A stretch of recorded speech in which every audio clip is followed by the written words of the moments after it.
Most people believe the solar system is finished. 8 planets, a few dwarf worlds, some leftover ice and rock, a map drawn, labeled, and closed. But right now, astronomers are tracking something they cannot see. Distant objects beyond Neptune are moving in patterns that should not exist unless something massive is pulling them. Something roughly 4 to 5 times the mass of Earth. Something orbiting so far from the Sun that a single year on its surface would outlast all of recorded human civilization. It has never been photographed. It has never been confirmed. But its gravitational fingerprints are everywhere. And the most disturbing part is not that another planet might exist. It is what that possibility says about how little we actually know about the place we call home. If this is the kind of deep science content you appreciate, consider hitting like and subscribing. It genuinely helps us keep making these videos and reaching more curious minds like yours. Now, are you comfortable?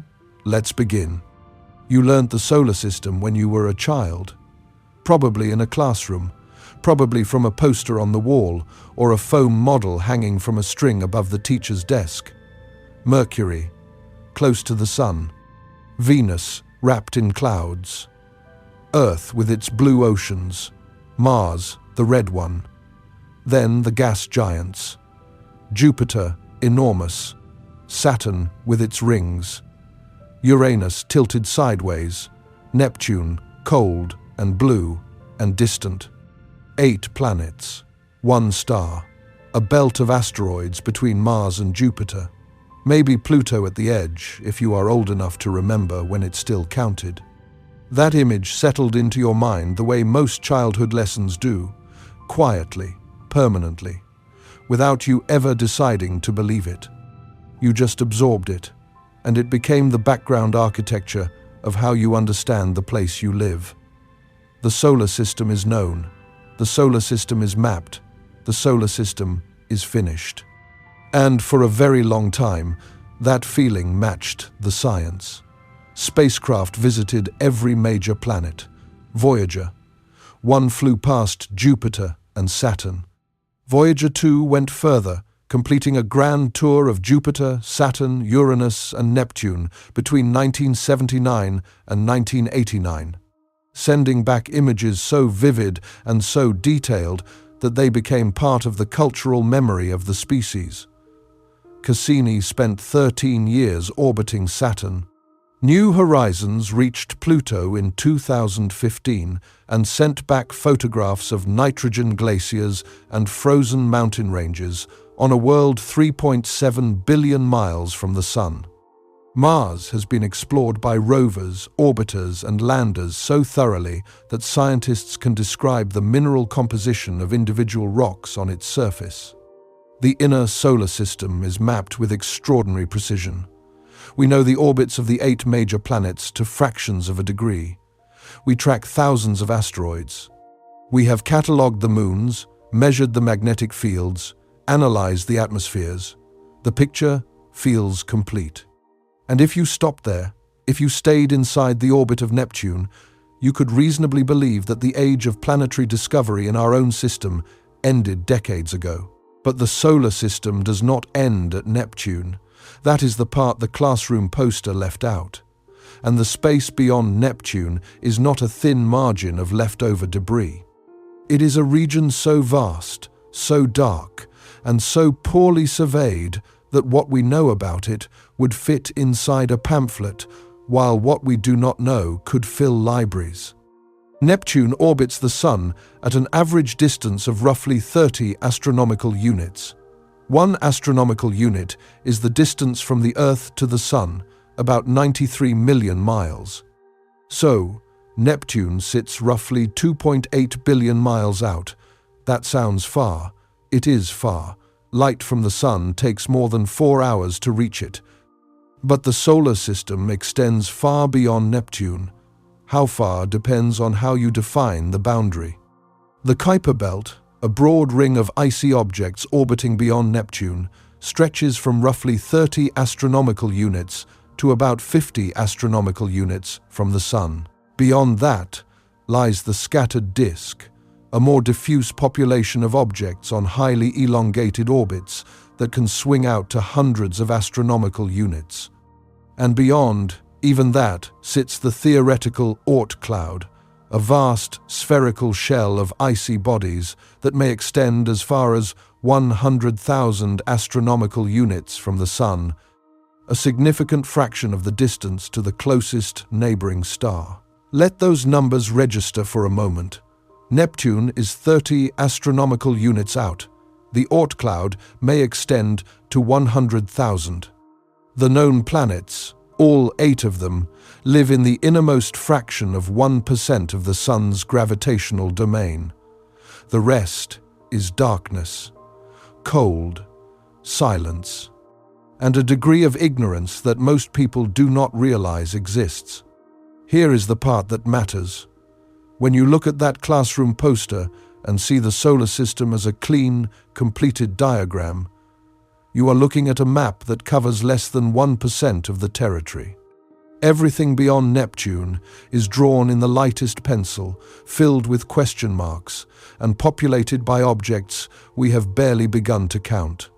The confidence that the solar system is fully known is an illusion created by the fact that we mapped the bright part extremely well and then quietly stopped talking about the rest.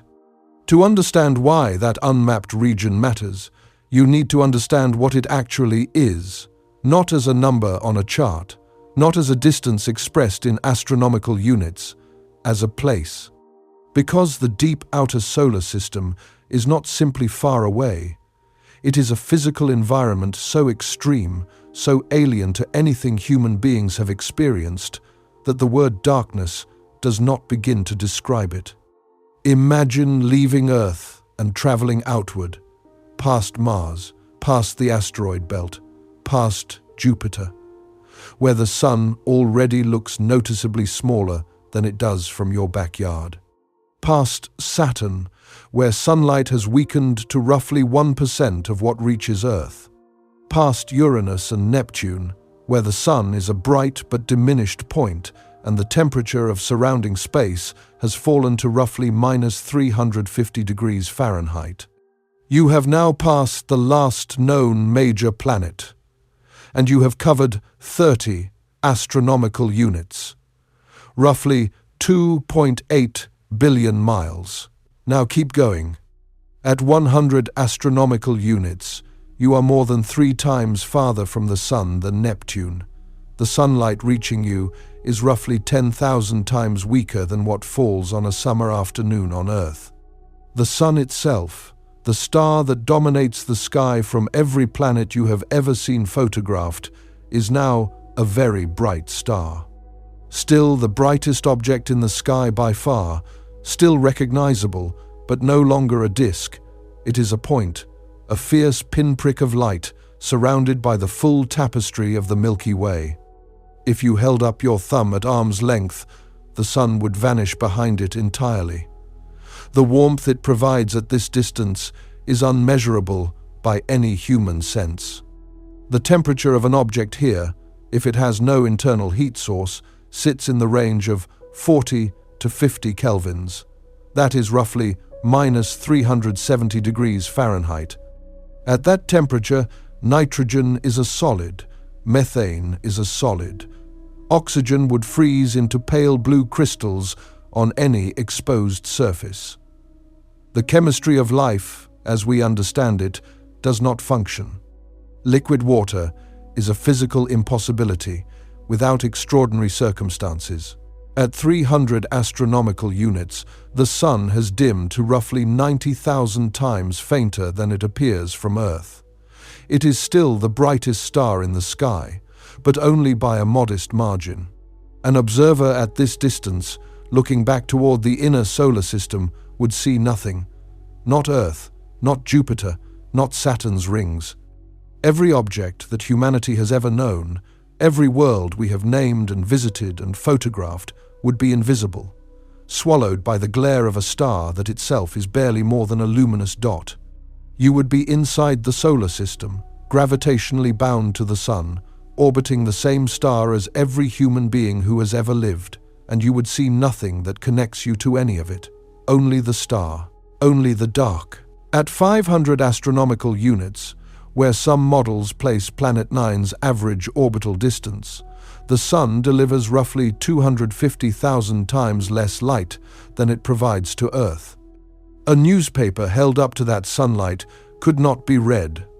The illumination is comparable to what you might experience on Earth during deep twilight, except the source is a single concentrated point rather than a diffuse glow across the horizon.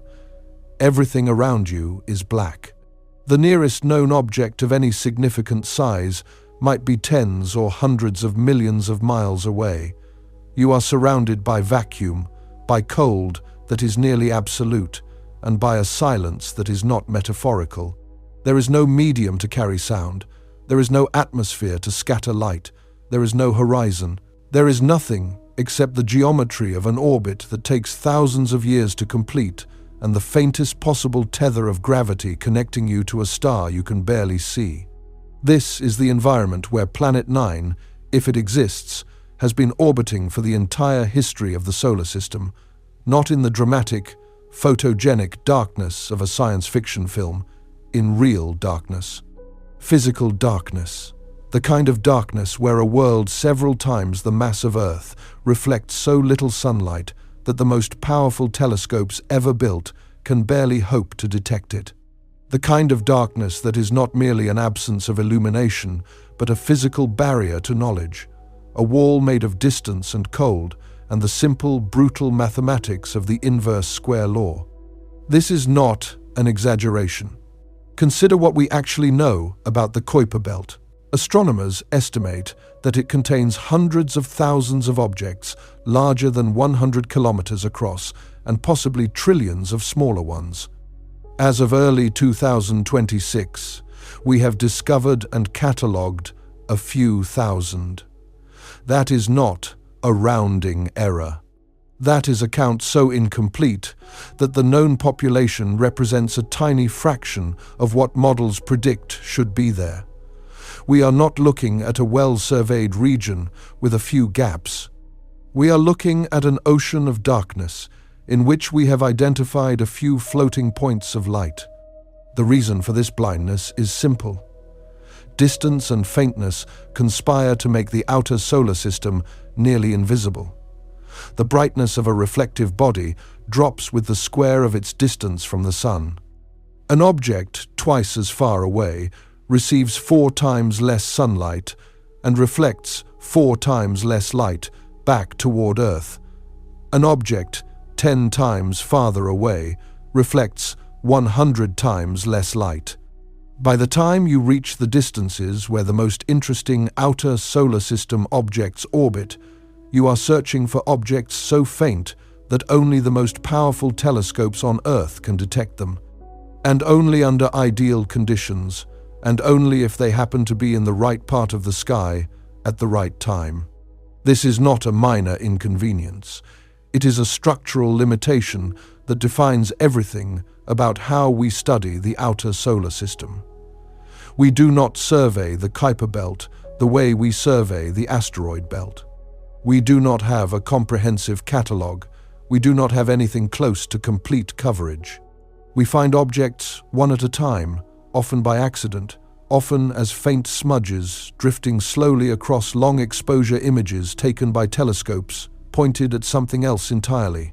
This means that for most of human history, the outer solar system has existed in a state of profound unknown. We have known it was there in the abstract sense since Gerard Kuiper and others speculated about trans-Neptunian populations in the middle of the 20th century.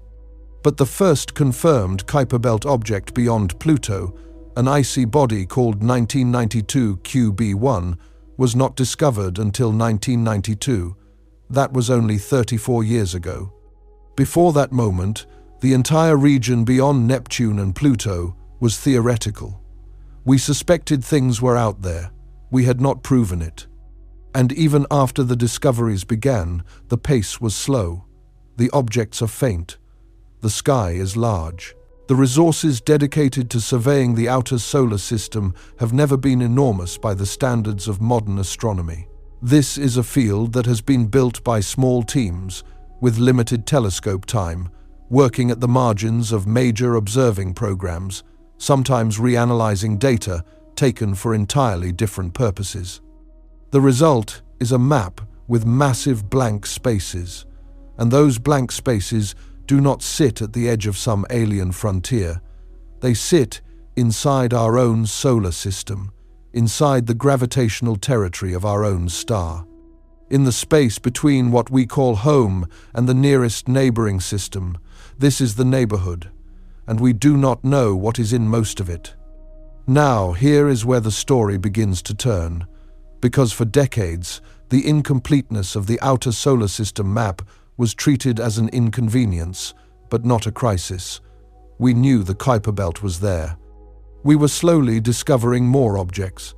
The assumption was that the outer solar system was probably a scattering of leftover icy debris from the formation of the planets. Interesting, but structurally simple. The big things had been found. The surprises were over. That assumption began to crack in 2003. An astronomer named Mike Brown, working at the California Institute of Technology, discovered an object that would change the conversation about the outer solar system permanently. Its name is Sedna. And what made Sedna disturbing was not its size, though it is large, roughly 1,000 kilometers across. What made Sedna disturbing was its orbit. Sedna orbits the Sun on a wildly elongated path. At its closest approach to the Sun, called perihelion, it comes no closer than about 76 astronomical units. That is more than twice the distance of Neptune.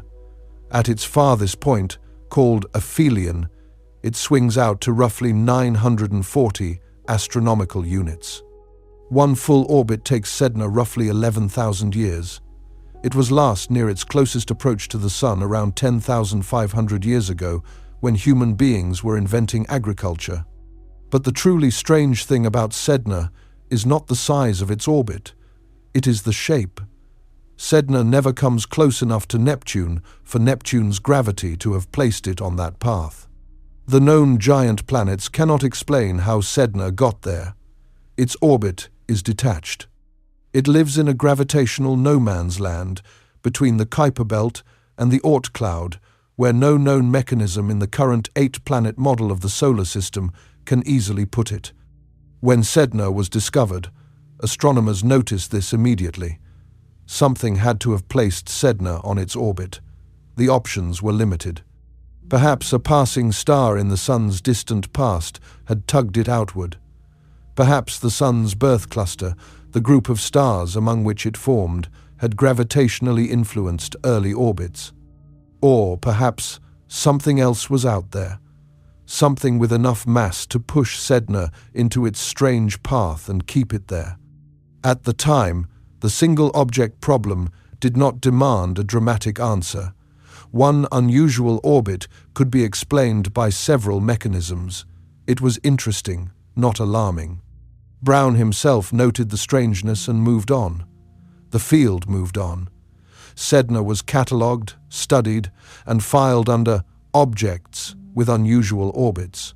Then, more objects appeared. In 2012, astronomers Chadwick Trujillo and Scott Shepard discovered another distant body called 2012 VP-113. Like Sedna, it had a large, elongated orbit with a perihelion far beyond Neptune. Like Sedna, its orbit was detached from the influence of the known giant planets. And, like Sedna, it occupied a region of orbital space that the current model of the solar system could not easily explain. But this time, there was something else. When Trujillo and Shepard compared the orbit of 2012 VP-113 to Sedna's orbit, they noticed something unexpected. The two objects, discovered nearly a decade apart and orbiting at vastly different distances, shared a peculiar orbital property. Their arguments of perihelion, a technical parameter describing the orientation of the closest point of their orbits, were clustered near the same value. This is not supposed to happen. In a solar system governed only by the 8 known planets and the Sun, the arguments of perihelion of distant objects should be random. Over millions of years, gravitational perturbations should randomize these values, spreading them evenly around the full 360 degrees of possible orientations. Finding 2 objects with similar arguments of perihelion could be a coincidence, but Trujillo and Shepard did not stop with 2. When they looked at the other known extreme trans-Neptunian objects, the ones with the largest and most elongated orbits, they found that several of them shared this same clustering. In 2014, Trujillo and Shepard published a paper suggesting that the clustering might be real and that it might point to the gravitational influence of a massive unseen object in the outer solar system. They were careful. They used measured language. They noted that the sample size was small and that more data was needed. But the idea was on the table for the first time in a serious, peer-reviewed context. Something might be out there, something big enough to herd distant objects into aligned orbits, something beyond the reach of every telescope that had ever looked. The paper did not ignite a firestorm. The planetary science community read it with interest and a healthy measure of caution. Small sample sizes are notoriously unreliable in astronomy. Patterns that look significant with 6 data points can vanish entirely with 20. The default response in the field was appropriate skepticism combined with an acknowledgement that more objects needed to be found before the clustering could be confirmed or dismissed. But behind the scenes, other astronomers were already taking the idea further than Trujillo and Shepard had publicly pushed it. Among them were 2 researchers at Caltech who would assemble the clustering evidence into a hypothesis so specific, so testable, and so unsettling that it would reshape the entire conversation about the outer solar system. Their names were Konstantin Batygin and Mike Brown, the same Mike Brown who had found Sedna 13 years earlier. The same Mike Brown who had discovered Eris, the object whose size rivaled Pluto's and whose existence triggered Pluto's demotion from planet to dwarf planet in 2006. Brown had spent more than a decade studying the outer solar system, and he had developed an instinct for when the data was telling him something real. In early 2016, Batygin and Brown published a paper in the Astronomical Journal that changed the field. They had taken the clustering observed by Trujillo and Shepard and subjected it to an exhaustive dynamical analysis. They examined the orbits of 6 extreme trans-Neptunian objects with semi-major axes greater than 250 astronomical units and perihelia beyond 30 astronomical units. They found that the orbits were not just clustered in argument of perihelion, they were physically aligned in space. The long axes of their elliptical orbits pointed in roughly the same direction. The probability of this alignment occurring by chance, given the known gravitational influences in the solar system, was approximately 0.007%. That number deserves emphasis. Less than 7 in 100,000. Not impossible, but so unlikely that it screamed for an explanation. And the explanation Batygin and Brown proposed was both elegant and deeply uncomfortable. A planet roughly 5 to 10 times the mass of Earth, orbiting on a highly elongated path at a distance of several hundred astronomical units from the Sun, with an orbital period of 10,000 to 20,000 years. A planet large enough and distant enough to gravitationally shepherd the orbits of the extreme trans-Neptunian objects into the alignment the data revealed. A planet that had never been seen. They called it Planet 9. The announcement made global headlines. It also made a significant fraction of the astronomical community nervous. Not because the math was wrong, the math was compelling. Not because the idea was outlandish. The dynamics were physically plausible. The nervousness came from what the hypothesis implied. If Planet 9 existed, it meant that the fifth largest planet in the solar system, a world massive enough to sculpt the trajectories of distant objects across the span of billions of years, had been sitting in the darkness of our own cosmic backyard for the entire history of human astronomy, and nobody had found it. That sentence needs to land fully. We have mapped the surface of Mars to a resolution of a few meters. We have sent a spacecraft to orbit a comet. We have photographed the shadow of a black hole, 27,000 light-years away. And there may be a planet several times the mass of Earth, orbiting our own sun, that we have never detected. The reaction in the scientific community was a mixture of excitement, skepticism, and something harder to name, a quiet discomfort. Because if Planet 9 is real, it does not just add a line to the catalogue of known worlds, it tears a hole in the assumption that the major architecture of the solar system has been established. It means the map everyone has been looking at since childhood, the one with 8 planets and a tidy edge, was never finished. It was just the part of the picture that happened to be bright enough to see. And the objects that hinted at Planet 9's existence were not done revealing their secrets, because in the years following the 2016 paper, more extreme trans-Neptunian objects were found. More orbital patterns were analyzed, and the evidence did not weaken, it evolved. It grew more complex, and in some ways, more disturbing. The clustering was not the only anomaly. There were other fingerprints, and each one pointed in the same direction, outward, into a region of the solar system where the sun's light is so faint that a world the size of Neptune's smaller sibling could hide for the entire span of recorded history without reflecting enough light for a single human instrument to notice. What those fingerprints actually looked like, and why they convinced some of the most careful scientists in the world that something massive and unseen is shaping the outer solar system right now, is what comes next. To understand why Planet 9 refuses to die as a hypothesis, you need to understand that the evidence is not one thing. It is not a single strange orbit or a single statistical oddity that could be waved away with a shrug and a footnote. It is a collection of independent anomalies, discovered by different teams using different methods, pointing in the same direction. And each time skeptics have tried to close the case, a new line of evidence has appeared to reopen it. The original clustering argument, laid out by Batygin and Brown in 2016, was built on 6 extreme trans-Neptunian objects. 6 is a small number. Every astronomer in the field understood that immediately. 6 data points do not make a verdict. They make a suggestion. And suggestions in science are supposed to be tested, challenged, and either strengthened or destroyed by new data. That is exactly what happened in the years that followed. And the result was not destruction.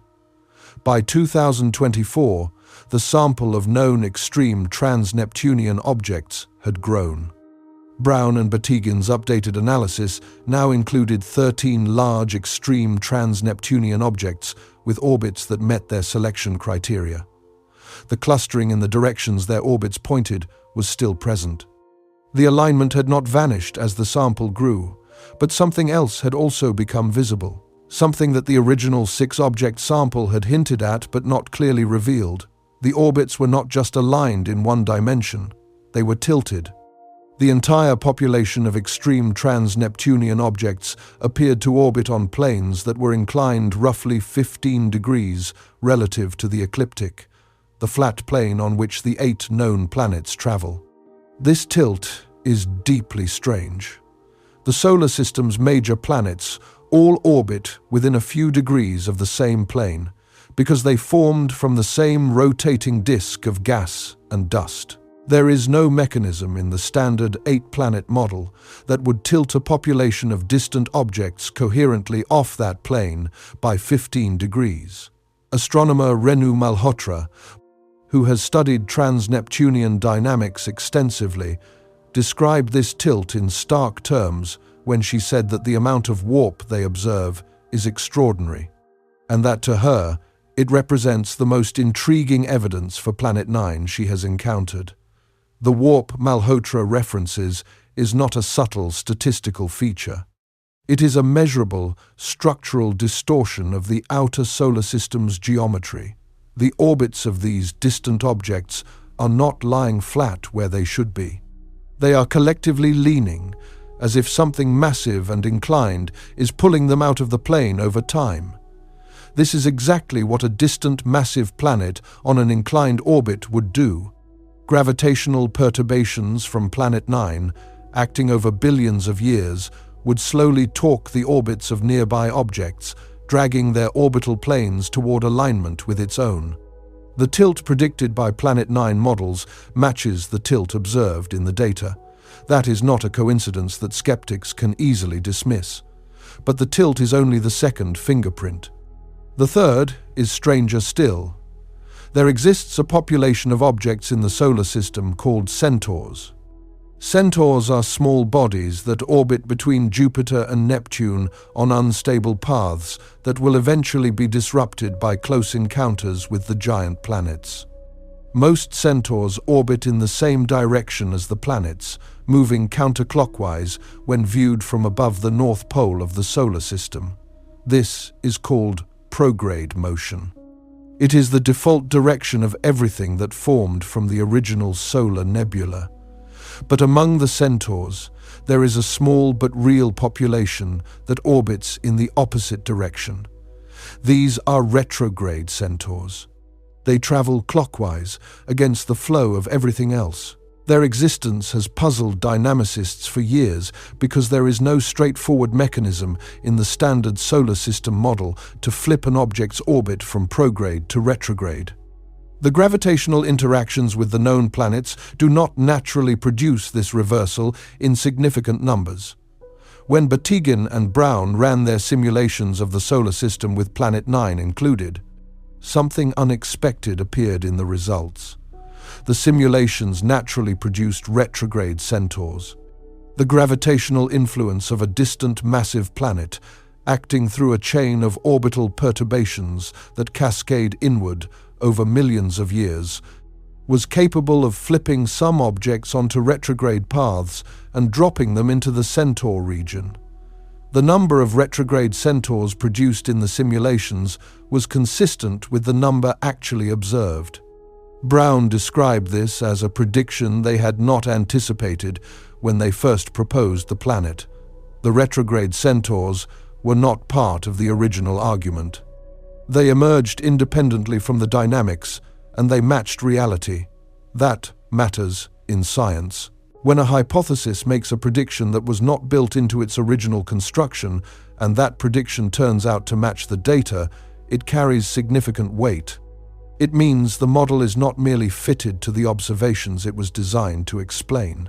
It is generating accurate predictions about phenomena the authors had not even considered. Then came a fourth line of evidence, published in 2024. Batygin, Brown, and collaborators turned their attention to a different population of trans-Neptunian objects altogether. Not the extreme, distant ones, the closer ones. Specifically, the population of trans-Neptunian objects whose orbits cross the orbit of Neptune. These Neptune-crossing objects present a stability problem. If you place an object on an orbit that crosses Neptune's path, gravitational encounters with Neptune will eventually destabilize it. Over tens of millions to hundreds of millions of years, most such objects will be scattered away, ejected from the solar system, or thrown into new orbits. The population should decay over time. And yet, the observed population of Neptune-crossing trans-Neptunian objects is larger than it should be. Something is replenishing it. Something is feeding objects from the distant reservoir inward, replacing the ones that Neptune destroys. In a solar system with only 8 planets, the replenishment rate does not match the observed population. But in a solar system that includes Planet 9, the gravitational perturbations from the distant planet gradually nudge objects from the extreme trans-Neptunian population inward, feeding them into Neptune-crossing orbits at a rate that matches the observations. Brown has said publicly that he cannot think of any other explanation that could produce that result. The smooth, gradual decline in the population of objects with perihelia closer to the Sun is, in his analysis, a natural consequence of Planet Nine's gravitational influence and nothing else. There is a fifth fingerprint, less widely discussed but equally striking. In 2022, researchers Carlos and Raúl de la Fuente Marcos examined the distribution of nodal distances among the extreme trans-Neptunian objects. The nodes of an orbit are the 2 points where it crosses the reference plane. In a randomly distributed population, the distances between the ascending and descending nodes of different objects should be symmetric. They are not. The de la Fuente Marcos brothers found a statistically significant asymmetry between the shortest mutual ascending and descending nodal distances of the extreme trans-Neptunian objects. The pattern was consistent with these objects, avoiding close approaches to a planet with a semi-major axis in the range of 300 to 400 astronomical units. This avoidance signature is exactly what you would expect. If a massive body were present on a specific orbit, objects whose paths bring them too close to the planet would be gravitationally scattered away over time. The survivors, the ones we observe today, would be the ones whose orbits keep them at safe distances. The nodal asymmetry is the shadow of that selection process, an absence shaped by a presence we cannot see. And, in 2024, Siraj and colleagues further refined the analysis using an updated catalogue of extreme trans-Neptunian objects selected for secular stability.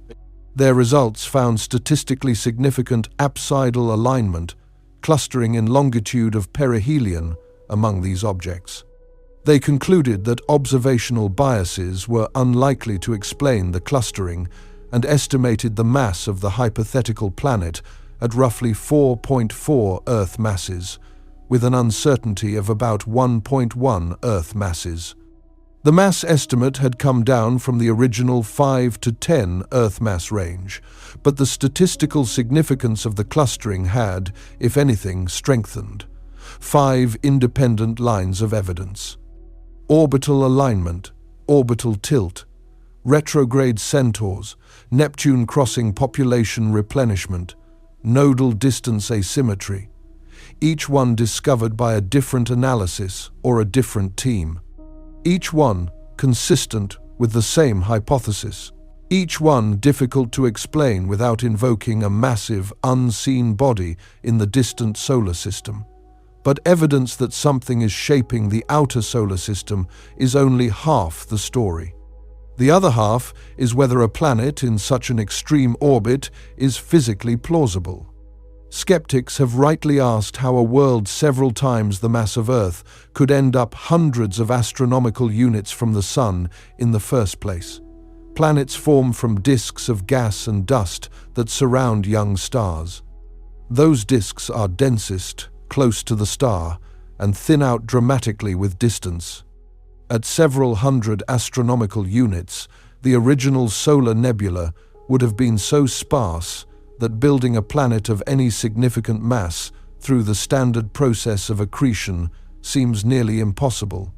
If Planet 9 cannot have formed where it orbits, it must have gotten there some other way, and the question of how sharpens the debate considerably. 3 origin scenarios have been proposed, and each one tells a different story about the early solar system. The first and most widely discussed scenario is ejection from the inner solar system. In the leading models of early solar system evolution, the giant planets did not form in their current orbits. They migrated. Jupiter, Saturn, Uranus, and Neptune jostled for position during the first few 100 million years, exchanging energy and angular momentum in a chaotic gravitational dance.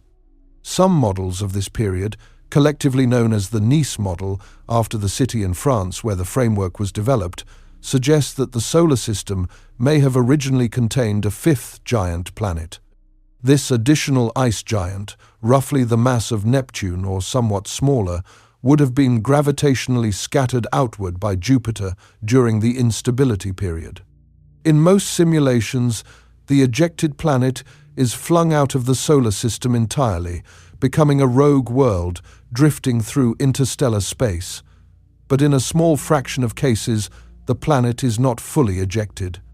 It is thrown onto an extremely elongated orbit that carries it far from the Sun, but keeps it gravitationally bound.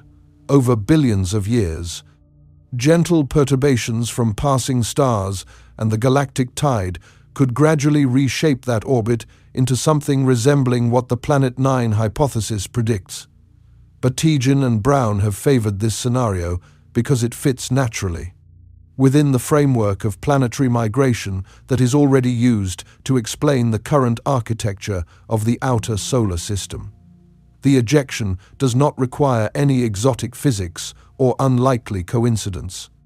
It is a straightforward consequence of the same gravitational chaos that placed Uranus and Neptune in their present orbits. The only question is whether the ejection would produce the specific orbital parameters that the clustering evidence demands. Simulations suggest it can, though the probability depends on assumptions about the initial conditions of the giant planet instability. The second scenario is capture. The Sun did not form in isolation. It was born in a cluster of several thousand stars, roughly 4.6 billion years ago. That cluster persisted for tens of millions of years before the stars drifted apart and dispersed into the galaxy. During that time, the young stars were close enough that gravitational interactions between their planetary systems were possible. A planet that had been ejected from a neighboring star system could have wandered through the cluster and been captured by the Sun's gravity, settling into a distant, eccentric orbit. This scenario is less intuitive than ejection, but it is not implausible. Capture events are rare, but not impossible in dense, stellar environments. The probability depends on the density of the cluster, the velocity of the wandering planet, and the gravitational focusing effect of the Sun. Several groups have modeled this process and concluded that while capture is less likely than ejection, it cannot be ruled out. If Planet 9 were captured, it would carry chemical and isotopic signatures different from the rest of the solar system, a relic of its formation around a different star. Detecting those signatures would require a spacecraft mission, which is far beyond current capabilities for an object that has not yet been confirmed to exist.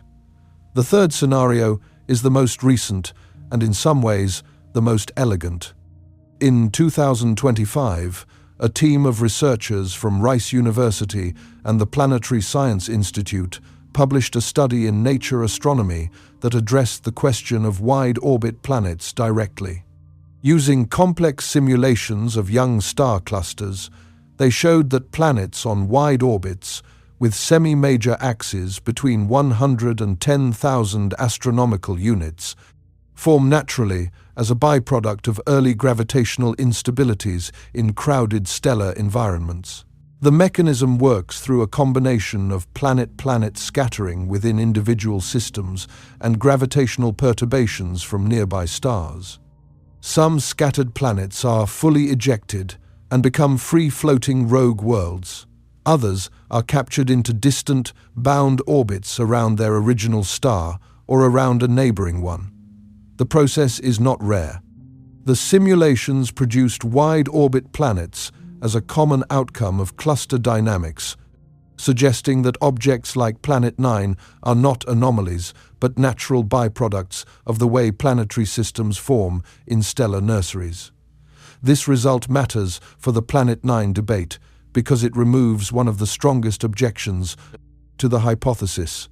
If wide-orbit planets are a natural and expected consequence of early solar system dynamics, then the existence of Planet 9 is not an extraordinary claim requiring extraordinary evidence. It is a physically ordinary claim that happens to have extraordinary implications for how we think about our own planetary neighborhood. The study also drew a direct connection between wide-orbit planets and the population of free-floating rogue planets that have been detected in star-forming regions by telescopes like the James Webb Space Telescope. The same processes that create rogue planets create wide-orbit ones. They are two outcomes of the same physical mechanism, separated only by whether the scattered planet retained enough gravitational binding energy to remain attached to its star. If rogue planets are common, and the evidence increasingly suggests they are, then wide-orbit planets should be common too. The silence from the outer solar system may not indicate absence. It may indicate that we have not looked hard enough.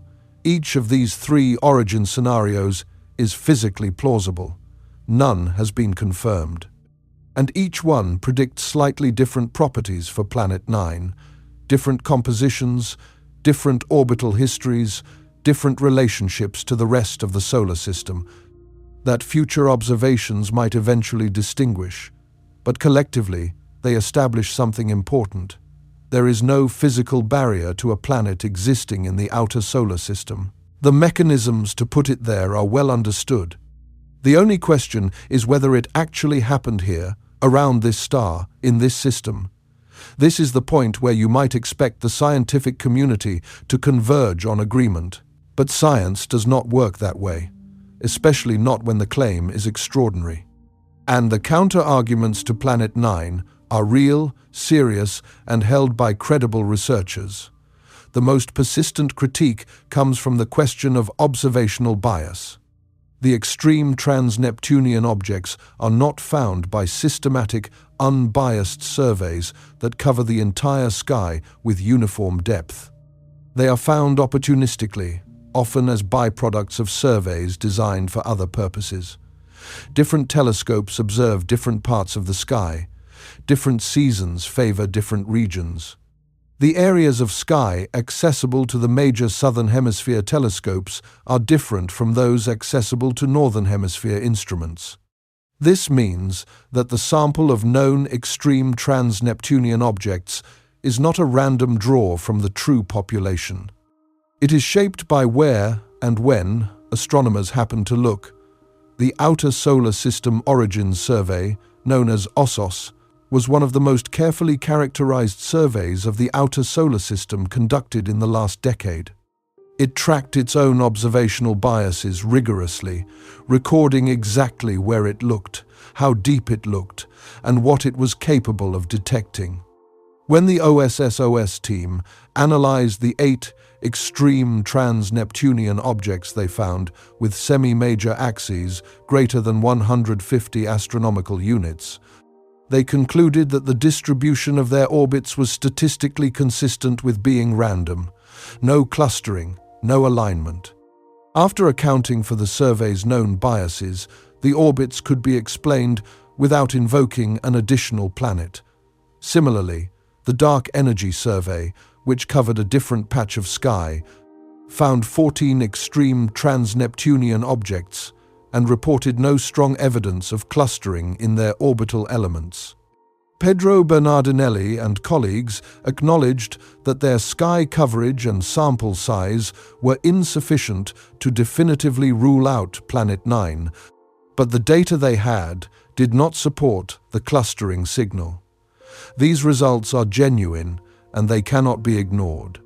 Samantha Lawler, an astronomer at the University of Regina who co-authored the OSSOS analysis, has been one of the most vocal skeptics of the Planet 9 hypothesis. She has argued that the data for the most extreme objects is completely consistent with a random distribution and therefore does not require any special explanation like an extra planet.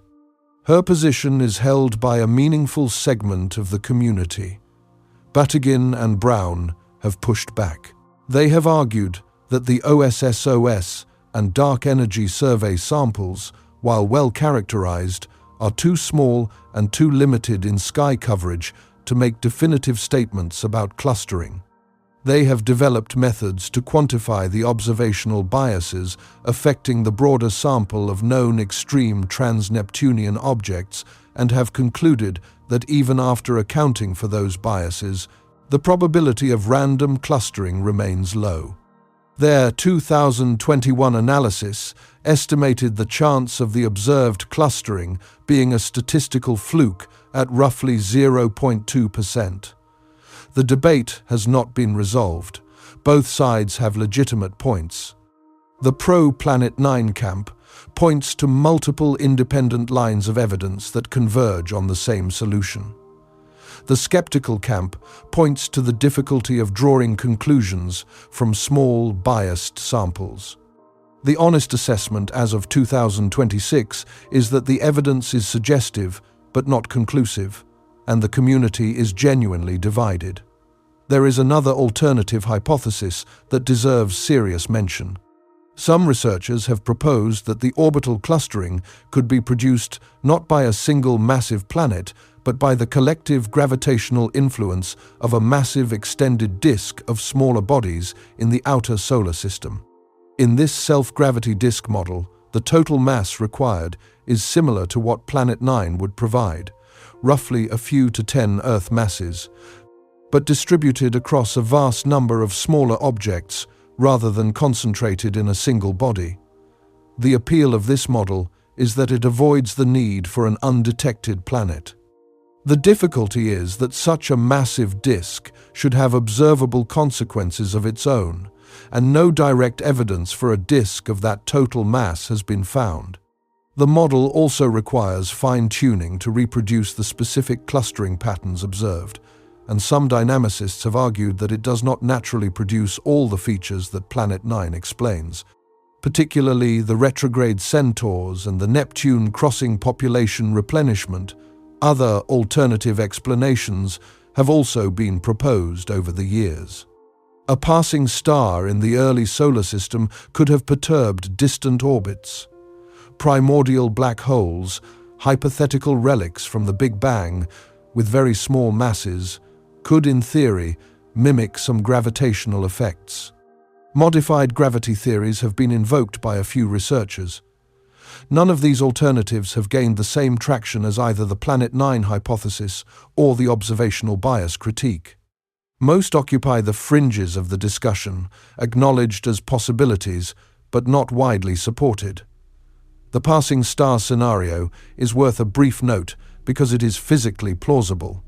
Stars that formed near the Sun in its birth cluster would have passed within a few hundred astronomical units during the first 100 million years of the solar system's existence. Such encounters could have scattered objects onto extreme orbits, but the signature of a stellar flyby would be different from the signature of an ongoing planetary perturbation. A flyby is a one-time event. Its effects would be frozen into the orbits at the moment it happened and would not be maintained over billions of years. Planet 9's influence, by contrast, is continuous. It actively shepherds the orbits, maintaining their alignment against the randomizing tendency of the rest of the solar system. The fact that the clustering appears to be maintained in the present rather than a fossilized remnant of a past event is one of the stronger arguments in favor of a current gravitational influence. What emerges from all of this is not a clean answer. It is a tension. The evidence for Planet 9 is stronger than many skeptics acknowledge. The evidence against it is more serious than many proponents admit. And the resolution likely depends on discoveries that have not yet been made. New extreme trans-Neptunian objects are being found every year. Each one adds a data point to the clustering analysis. Each one either strengthens or weakens the statistical case. The discovery in 2025 of the Sedna-like object 2023 KQ-14, nicknamed Ammonite, added a particularly interesting wrinkle. Ammonite's longitude of perihelion lies opposite that of previously known sednoids, filling a gap in the distribution that had been predicted by some Planet 9 models. Simulations showed its orbit remained stable over 4.5 billion years, and the findings suggested that if a distant planet exists, it favors a more remote orbit of around 500 astronomical units than some earlier estimates had proposed. Around the same time, the discovery of 2017 of 201, a potential dwarf planet with an aphelion exceeding 1,700 astronomical units and an orbital period of roughly 26,000 years, introduced a new complication. Its orbit deviates from the clustering pattern seen in other extreme trans-Neptunian objects. Whether this serves as a counterargument to Planet 9 depends on the stability of its orbit under different assumptions about the hypothetical planet's location. Eritas Yang, the Princeton researcher who analyzed the object, remains neutral, saying she is simply excited that the discovery has led to more studies and discussions. And in 2025, Amir Siraj and colleagues at Princeton proposed an entirely separate hypothesis called Planet Y. Based on an unexpected tilt of roughly 15 degrees in the orbits of Kuiper Belt objects beyond about 80 astronomical units, they suggested the existence of a different unseen planet, probably smaller than Earth and larger than Mercury, orbiting in the deep outer solar system. Planet Y is not the same as Planet 9. It addresses a different anomaly, predicts a different kind of body, and could in principle coexist with Planet 9, or replace it or complicate both hypotheses simultaneously. Its proposal underscored just how much structure might be hiding in the outer darkness, and how insufficient our current data is to distinguish between competing explanations. This is where the story sits right now. Multiple lines of gravitational evidence suggest that something massive may be sculpting the orbits of distant objects in the outer solar system. The clustering, the tilt, the retrograde centaurs, the Neptune crossing replenishment, and the nodal asymmetry all point toward an unseen influence. The physical mechanisms to place a planet on such an orbit are well established, whether through ejection, capture, or the natural chaos of early cluster dynamics. The counterarguments centered on observational bias and alternative models are scientifically valid but have not fully explained all the anomalies. And each year, new discoveries shift the landscape in ways that no one fully predicted. What is remarkable, and what tends to be lost in the back and forth of scientific debate, is the nature of what is being argued about. This is not a dispute about some distant galaxy or some exotic phenomenon at the edge of the observable universe. This is a dispute about our own solar system, the space around our own star, the gravitational neighborhood that contains every world humanity has ever known. And the dispute exists because we do not have enough data to settle it. We do not have enough data because the outer solar system is too dark, too cold, and too far away for our current instruments to survey comprehensively. The argument is not really about whether the math works. Both sides can run simulations. Both sides can compute probabilities. The argument is about what is actually out there, in the vast frigid space beyond Neptune, where sunlight is a memory and objects the size of continents can drift for billions of years without being noticed by anyone. The gravitational fingerprints are in the data. They are real. They are measurable. They are not easily explained by the solar system we thought we understood, and every attempt to explain them leads back to the same uncomfortable conclusion. Either something is out there pulling the strings, or the strings are not being pulled at all, and the pattern is an illusion created by the limitations of how we look. Both possibilities are unsettling. One means the solar system contains a major world we have never seen. The other means our methods for surveying the most fundamental structure of our cosmic neighborhood are so flawed that they produce phantom signals resembling planets. Neither option fits comfortably into the picture of a solar system that has been fully explored and neatly catalogued. Neither option supports the childhood poster on the classroom wall. What scientists need now is not more theory. They need more light. They need to find more objects, survey more sky, and push the detection limits deeper into the darkness where the answers are hiding. And in 2025, the most powerful instrument ever built for that purpose opened its eye for the first time. Whether it will find Planet 9, find something else entirely, or find nothing at all and thereby deepen the mystery further, is the question that the rest of this story must confront.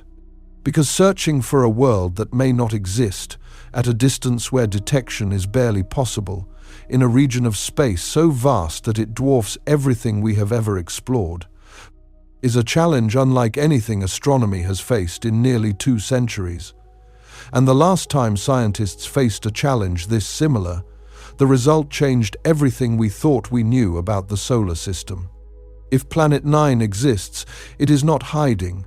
That word implies intention. It implies that the planet is doing something clever, staying out of sight, ducking behind some cosmic curtain. That is not what is happening. Planet 9, if it is real, is simply far away. And far away, in the outer solar system, means something that most people have never truly reckoned with. The reason Planet 9 has not been found is not a failure of effort. It is not a failure of technology in any ordinary sense. It is a confrontation with a kind of distance and a kind of darkness that breaks the intuition of anyone who has only ever thought about the solar system in terms of the bright, well-lit worlds close to the sun. Finding Planet 9 is not like finding a needle in a haystack. It is like finding a grain of charcoal in a field of black sand at midnight with a flashlight that reaches 3 feet. Let us start with what Planet 9 is predicted to look like.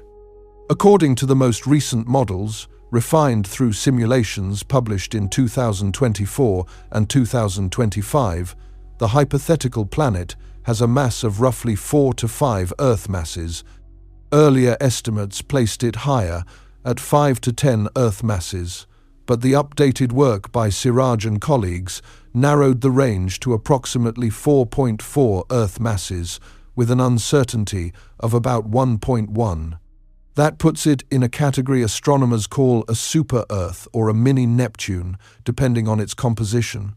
It would be larger than Earth, but far smaller than the ice giants Uranus and Neptune. That mass revision is not merely a smaller number on a spec sheet.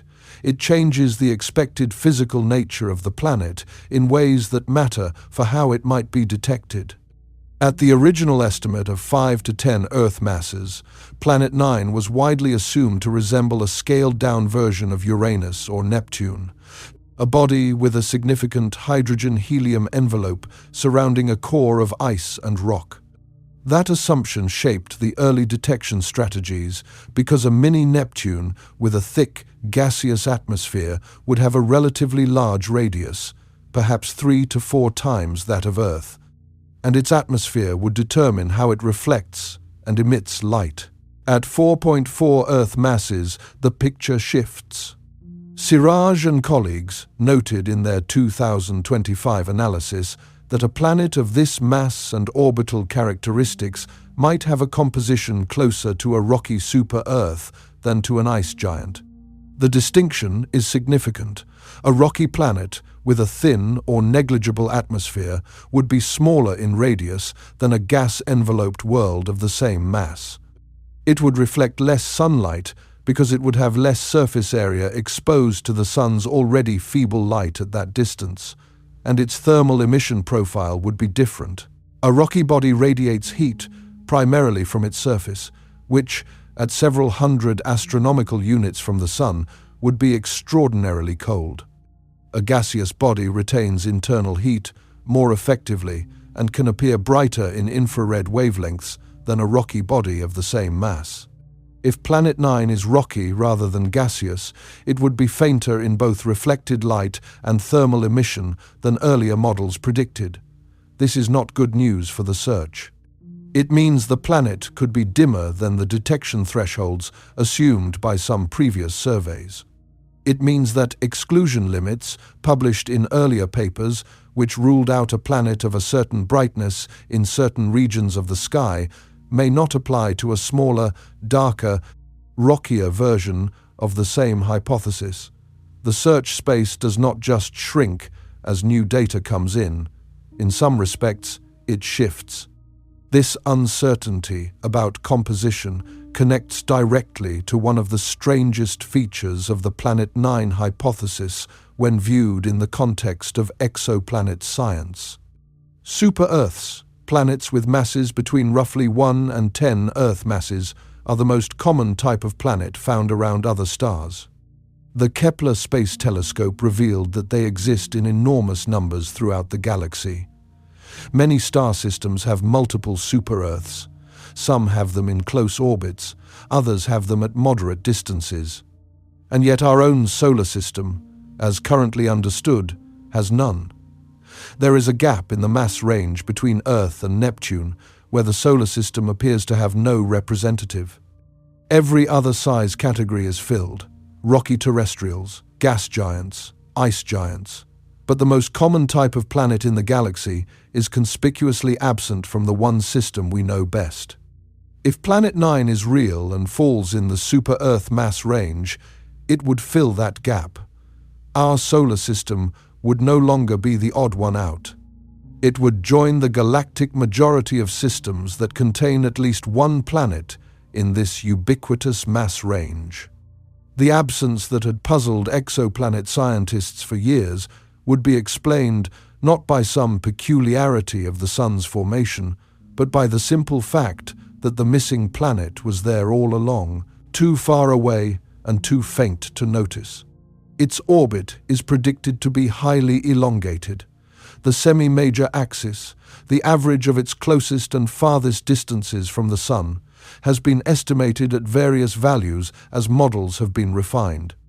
Early predictions placed it around 400 to 800 astronomical units.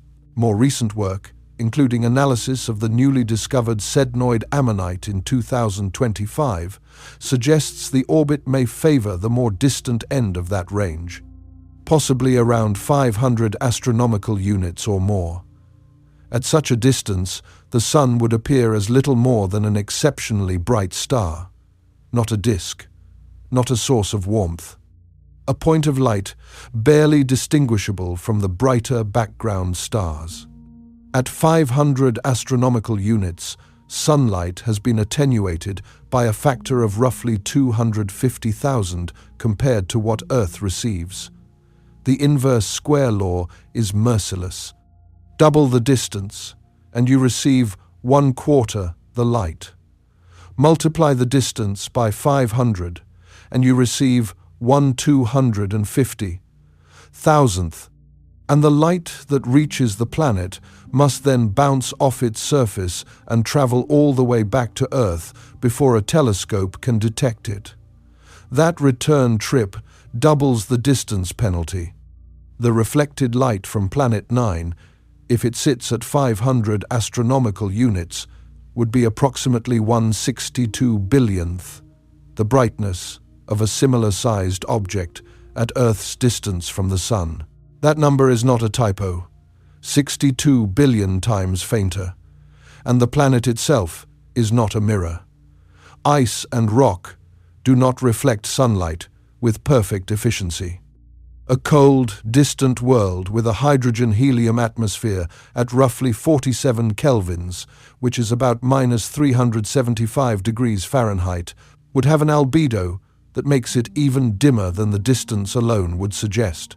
If the planet is rocky with little or no atmosphere, the albedo could be even lower, pushing the brightness further down. Current models estimate that Planet 9 would appear at roughly 22nd to 25th magnitude in optical light.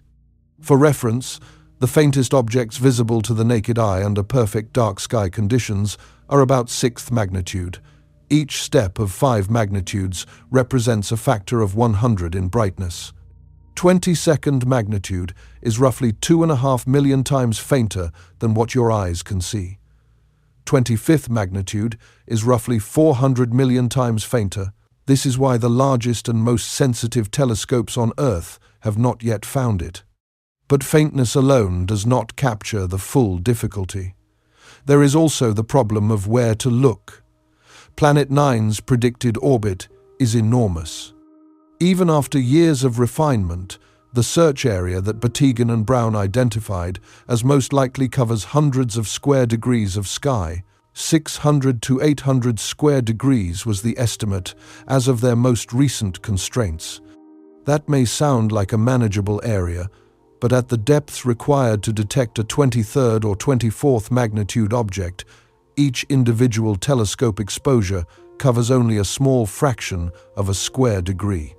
Surveying hundreds of square degrees to the necessary depth requires hundreds or thousands of individual pointings, each requiring long exposures, each generating enormous volumes of data that must be carefully processed to distinguish a faintly moving point from the overwhelming static of background stars, galaxies, cosmic rays, and instrumental noise.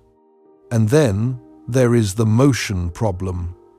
Planet 9 is far away, which means it moves slowly against the background stars. An object at 500 astronomical units, even if it is moving at several kilometers per second in its orbit, would crawl across the sky at roughly 3 arcminutes per year. 3 arcminutes is 1/20th of a degree. Over the course of a single observing night, the motion would be essentially undetectable. Over a week, it would be marginal. Over a month, it might shift by a few arc-seconds, enough to distinguish from a stationary background source if you know exactly where to look and have 2 images of the same field taken weeks apart. This is how distant solar system objects are found, not in a single exposure, not by seeing them shine, by detecting their drift. 2 images of the same patch of sky taken days or weeks apart are compared. Everything that stays in the same place is a star or a galaxy. Anything that has moved the right amount in the right direction is a candidate solar system object. The technique works. It is how Pluto was found in 1930. It is how Sedna was found in 2003. But it requires patience, precision, and enormous amounts of telescope time. Previous surveys have already searched for Planet 9 and come up empty. The Wide Field Infrared Survey Explorer, known as WISE, surveyed the entire sky in infrared wavelengths between 2010 and 2011. Infrared is in principle a good wavelength for detecting a cold, distant planet because even a frigid object emits thermal radiation. WISE was sensitive enough to detect a Jupiter mass object at roughly 26,000 astronomical units, or a Saturn mass object at roughly 10,000 astronomical units. But Planet 9 is neither Jupiter nor Saturn. It is much smaller. At 4 to 5 Earth masses and a predicted temperature of roughly 47 kelvins, its thermal emission falls below the detection threshold of WISE at the distances where it is expected to orbit. WISE did not find Planet 9, but it did not rule it out either. Its sensitivity simply was not sufficient for an object this small and this cold at this distance. The Pan-STARRS survey, operating from Hawaii, has covered much of the Northern Hemisphere sky to impressive depths. Brown and Batygin used the Pan-STARRS data archive extensively in their search. As of their most recent published analysis, they had eliminated large portions of the predicted search area. Planet 9 is not in the regions they have checked. But the regions they have not checked remain vast, and the possibility that the planet sits just below the detection threshold in an area they have surveyed cannot be excluded. Subaru telescope observations on Mauna Kea, using the Hyper-Suprime Cam wide-field camera, have been directed at the most probable regions of Planet 9's orbit. Batygin and Brown spent multiple observing runs with Subaru between 2018 and 2023. The telescope's combination of aperture and field of view makes it one of the most effective instruments for this specific search. It has not found Planet 9, but the total area covered during those runs still represents a fraction of the full search space.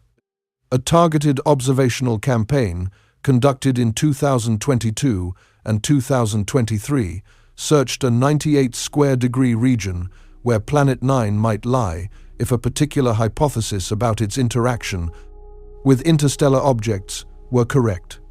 The search achieved 85% confidence exclusion limits for objects brighter than roughly 21st magnitude. No credible Planet 9 candidates were identified. The authors noted that this did not mean Planet 9 does not exist. It meant it was not in that particular field at that particular brightness. This pattern repeats throughout the search history. Each survey narrows the space where Planet 9 could be. None has been deep enough, wide enough, or sensitive enough to make a definitive statement about its existence or absence. The planet, if real, continues to sit in the gap between what has been excluded and what has not yet been reached. And that gap, while shrinking, remains large enough to accommodate the hypothesis. In 2025, something different happened. A team of researchers led by astronomers in Taiwan took an entirely new approach. Instead of looking for reflected sunlight, they searched for Planet 9's own thermal glow using archival data from 2 infrared space telescopes. The infrared astronomical satellite, known as IRAS, had surveyed the sky in 1983. The Akari satellite, a Japanese infrared observatory, had conducted its own all-sky survey in 2006. The 2 surveys were separated by 23 years, long enough for Planet 9, at its predicted rate of orbital motion of roughly 3 arc-minutes per year, to have moved a detectable distance between the 2 epochs. The team developed a dedicated methodology for comparing faint sources between the 2 catalogues. They estimated the expected flux and orbital motion of Planet 9, given a range of assumed masses and distances, then searched for pairs of sources, one from IRAS and one from Akari, whose angular separations were consistent with slow orbital motion over 23 years at heliocentric distances between 500 and 700 astronomical units. After applying their selection criteria, they identified 13 candidate pairs. Further analysis narrowed the list. One candidate pair in the constellation Eridanus stood out as a strong match to the predicted properties of Planet 9. The result was exciting but far from conclusive. The Akari source in the candidate pair was confirmed at 65 micrometers, but its flux measurement carried significant uncertainty. The researchers themselves emphasized that follow-up observations with more powerful instruments were essential to determine whether the candidate was a real moving object or a background source. Mike Brown, one of the original Planet 9 proponents, responded with cautious interest, but also calculated that if the infrared signal corresponded to a real planet, its orbit would be tilted about 120 degrees from the solar system's plane, far more than the 15 to 20 degree tilt predicted for Planet 9. That mismatch led Brown to say publicly that the object, if real, might not be Planet 9 at all, but could represent a different, undiscovered body entirely. This moment captured the strange state of the Planet 9 search in 2025 and 2026. Potential signals were appearing. None had been confirmed, and each new candidate raised as many questions as it answered. Meanwhile, the most powerful new tool for resolving the question was already gathering light. The Vera C. Rubin Observatory, perched on the summit of Cerro Pachón in Chile at an altitude of 8,700 feet, achieved its system first light on June 23, 2025. The telescope is not merely an upgrade over previous instruments. It represents a categorical leap in the ability to survey the sky.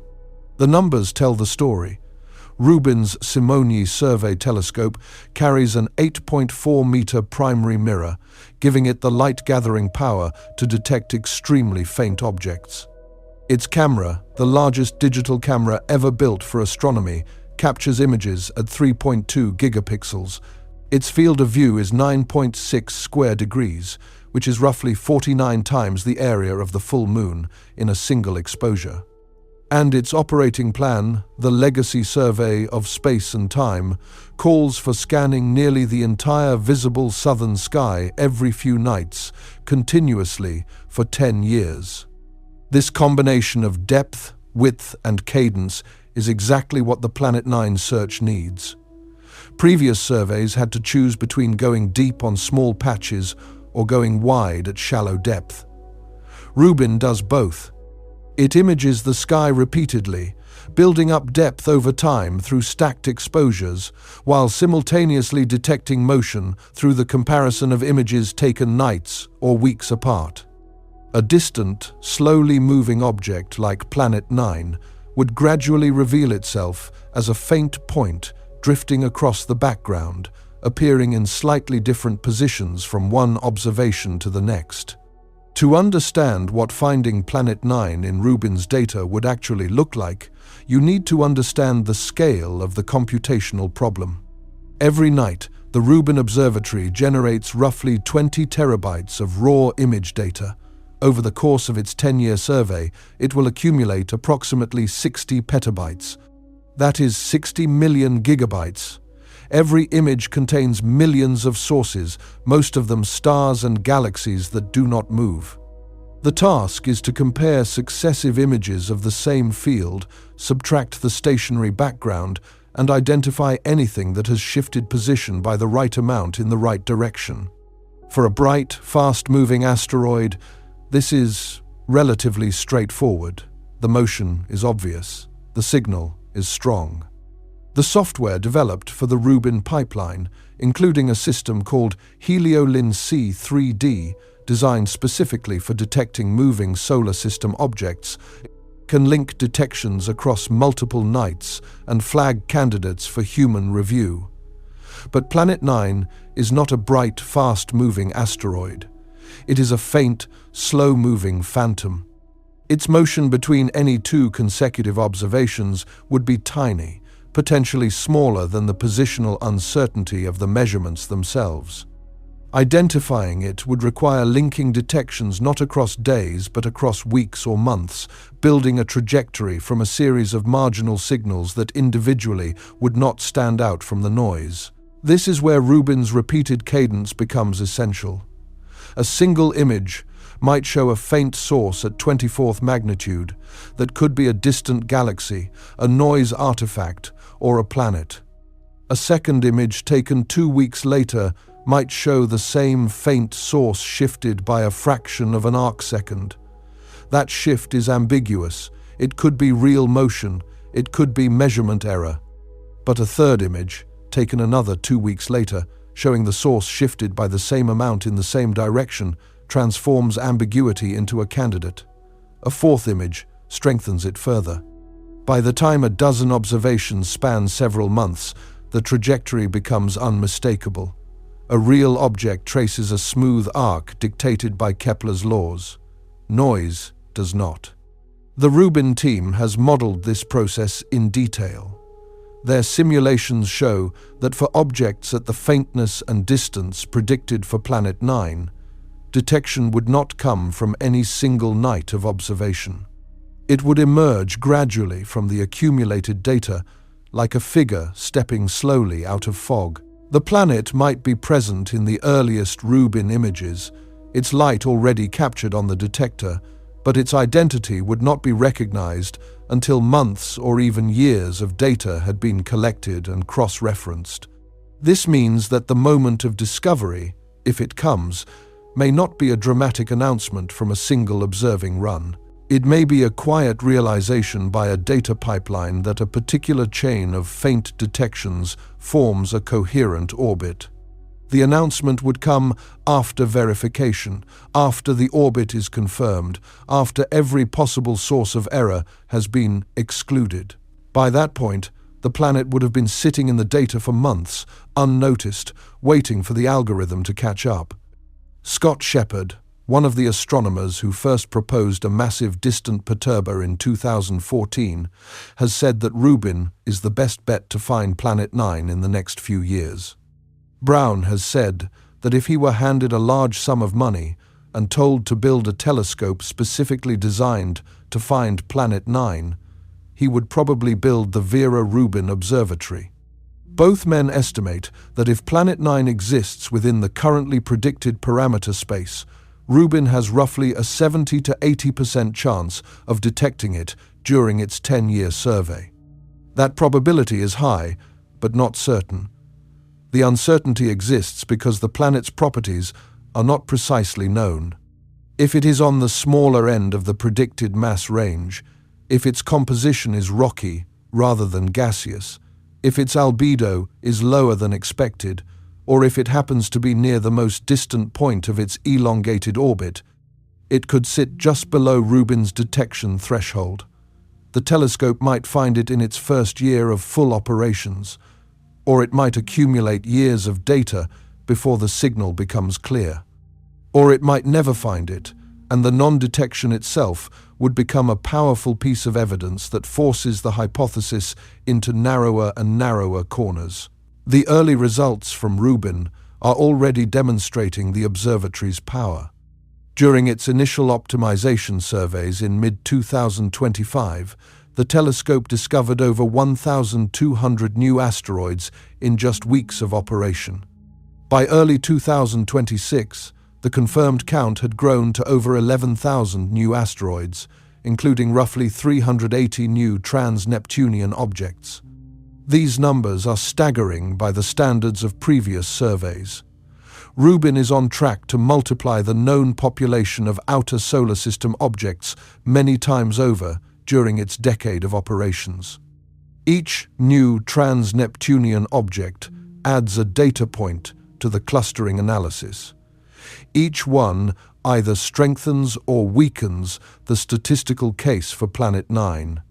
Megan Schwamm, an astronomer at Queen's University Belfast, who has been closely involved in planning Rubin's solar system science, has said that the observatory may find Planet 9 within the first year or two of operations if it exists in the predicted search area. But she has also noted that if there is no grand discovery moment, that does not mean Planet 9 is not there.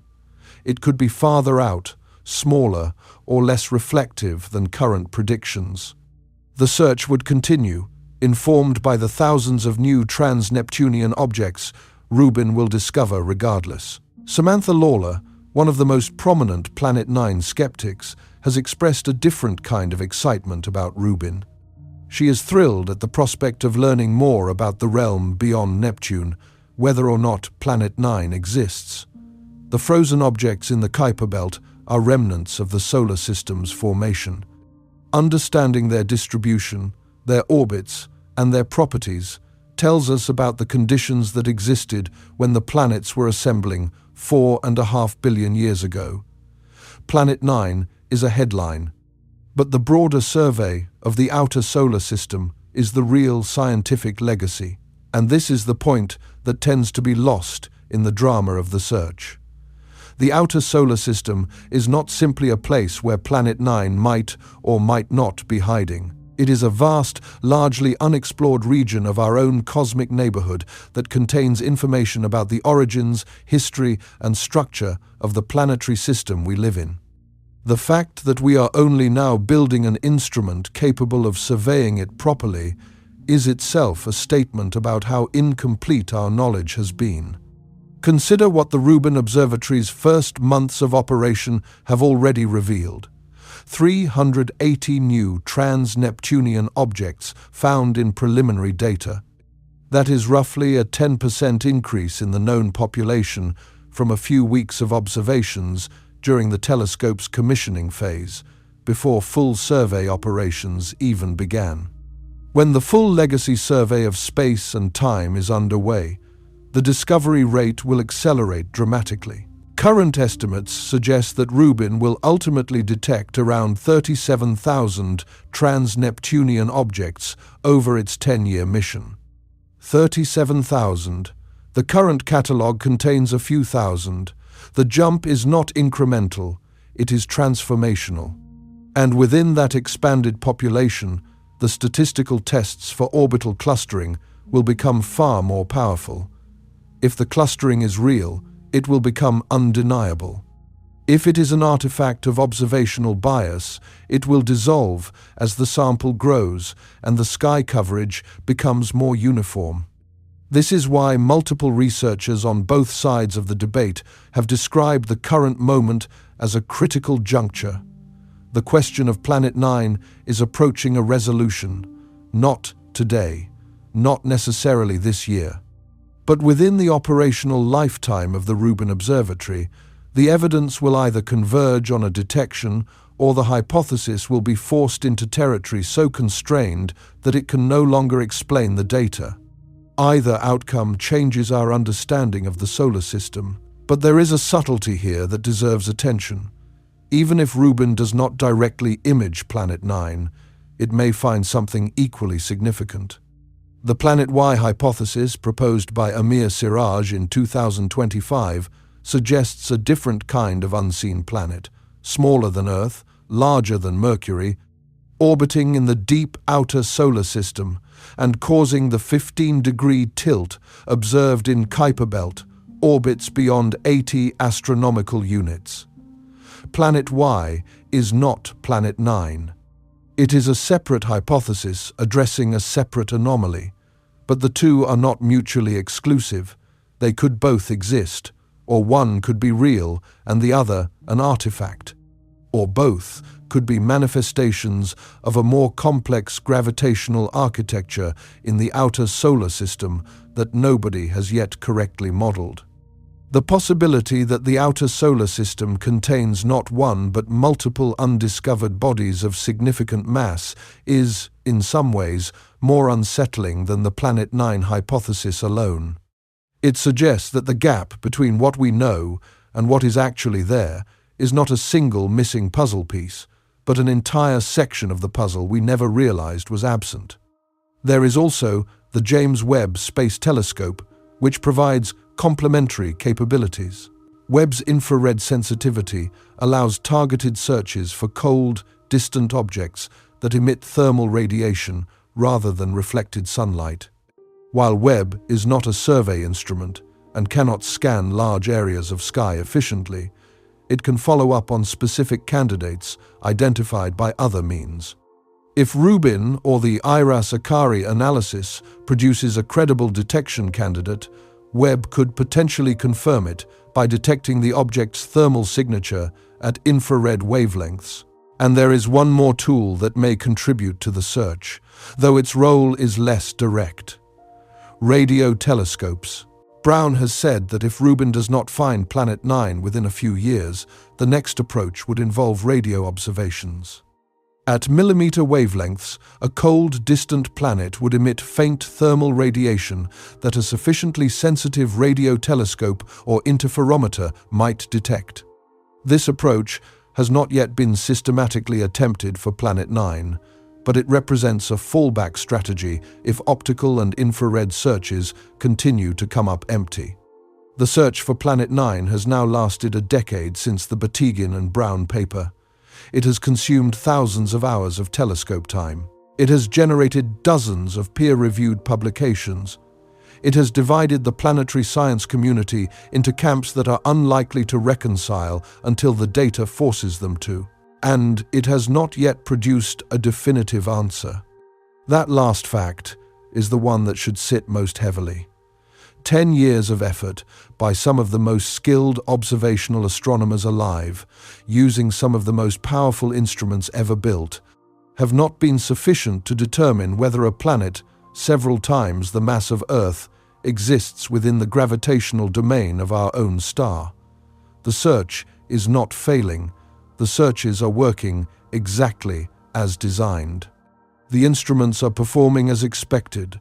The data is being analyzed correctly. The reason the answer has not come is that the outer solar system is genuinely that large, that dark, and that far beyond the reach of casual observation. This is not a technological embarrassment. It is a physical reality. The distances involved are so extreme that even light, the fastest thing in the universe, takes more than 2.5 days to reach 500 astronomical units from the Sun. A spacecraft traveling at the speed of New Horizons, one of the fastest objects humanity has ever launched, would take over a century to reach that distance. The outer solar system is not just far away in the way that another country is far away. It is far away in a way that challenges the human capacity to comprehend distance at all. And somewhere in that darkness, something may be orbiting, slowly, silently, completing one revolution around the Sun across a span of time that would encompass the rise and fall of civilizations, pulling on the orbits of smaller objects with a gravitational hand that is firm enough to measure but gentle enough to remain invisible.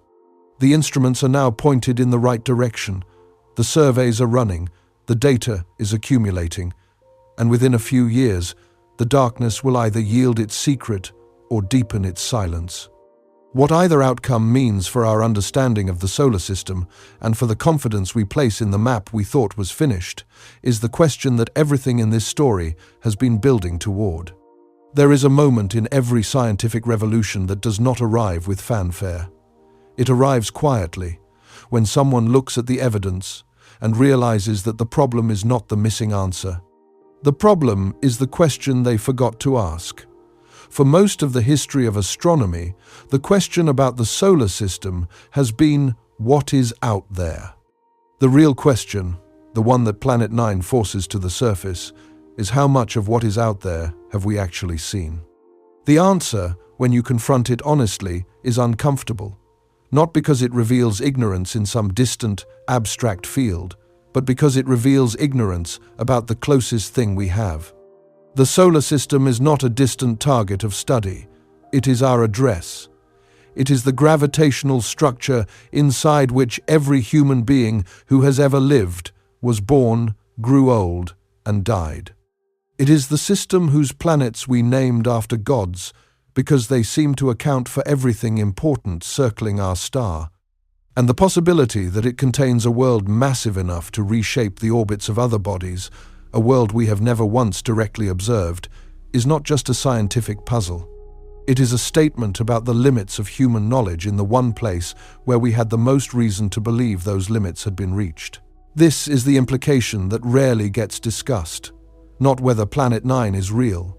That question will be answered in time, probably within the next decade, possibly sooner. The deeper implication is what the mere plausibility of Planet 9 tells us about the state of our map.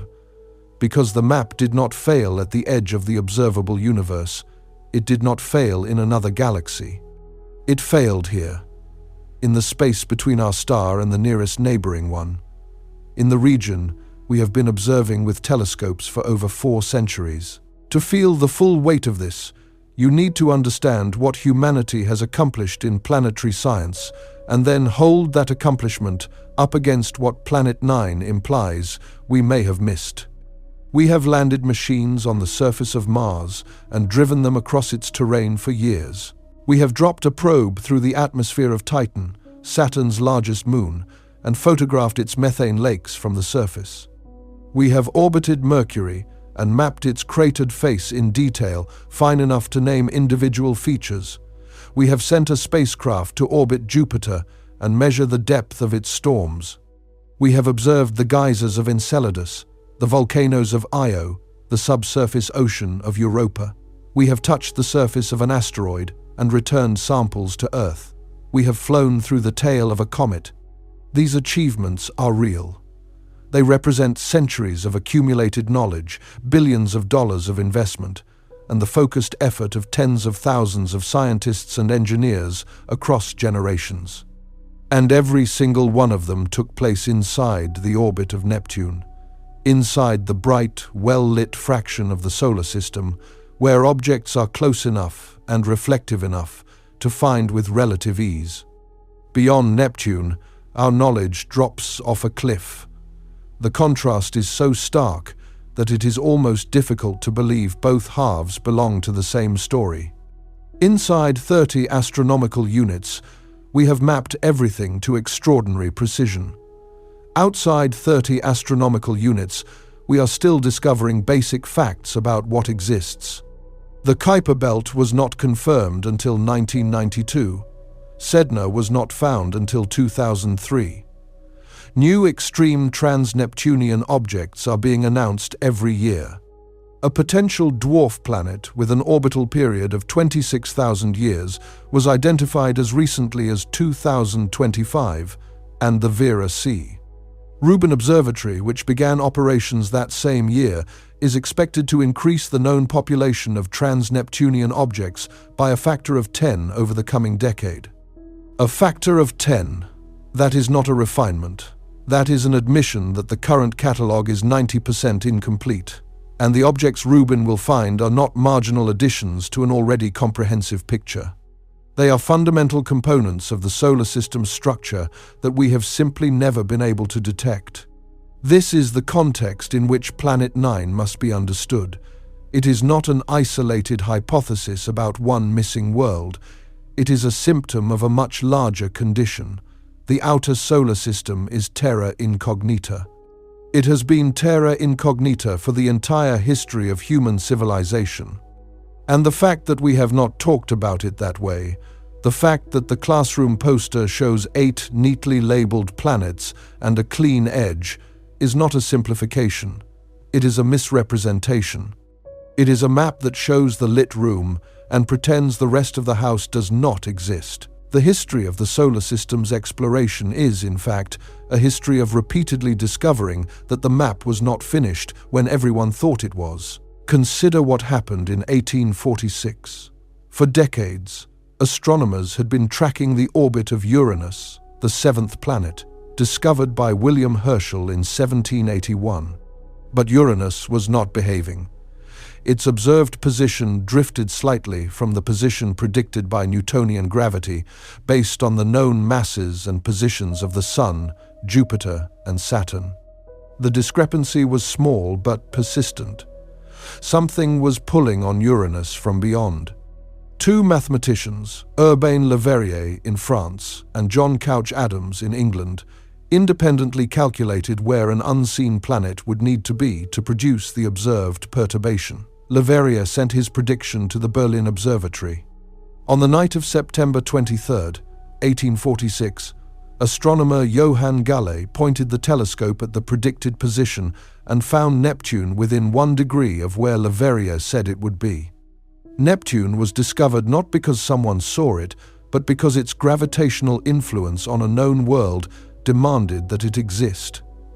The invisible hand was detected before the body that cast it. This is exactly the situation with Planet 9 today. Distant objects are behaving in ways that the known planets cannot explain. The gravitational fingerprints point to something massive and unseen. The parallel is almost exact, separated by nearly 180 years. But the Neptune story carries a second lesson that is less often told. After Neptune was found, astronomers assumed the solar system was complete. 8 planets, everything accounted for. The map was finished, and then, in 1930, Clyde Tombaugh found Pluto, a small, distant world that had been lurking beyond Neptune for the entire time astronomers had been congratulating themselves on having found everything. Pluto was not predicted by gravitational perturbations. It was found through the painstaking work of comparing photographic plates, looking for a faint dot that moved. Its discovery revealed that the space beyond Neptune was not empty. It was populated by objects no one had expected. And then the map was declared finished again. 9 planets. The story was complete. Except it was not. Pluto's demotion in 2006 was not a demotion of Pluto so much as a demotion of the assumption that had placed it on the map in the wrong category. When Eris was discovered in 2005, a trans-Neptunian object slightly more massive than Pluto, astronomers had to confront an uncomfortable reality. If Pluto was a planet, then Eris was a planet. And if Eris was a planet, then potentially dozens of similar objects in the Kuiper Belt would also qualify. The solar system was not a clean system of 9 worlds. It was a system of 8 major planets, surrounded by a vast population of smaller bodies whose numbers and properties were only beginning to be understood. The demotion of Pluto was not a loss, it was a revelation. It pulled back the curtain on the outer solar system and showed that the tidy map had been hiding an enormous amount of complexity. The Kuiper Belt was not a footnote. It was a major structural feature of the solar system that contained more individual objects than all the planets, moons, and asteroids of the inner system combined.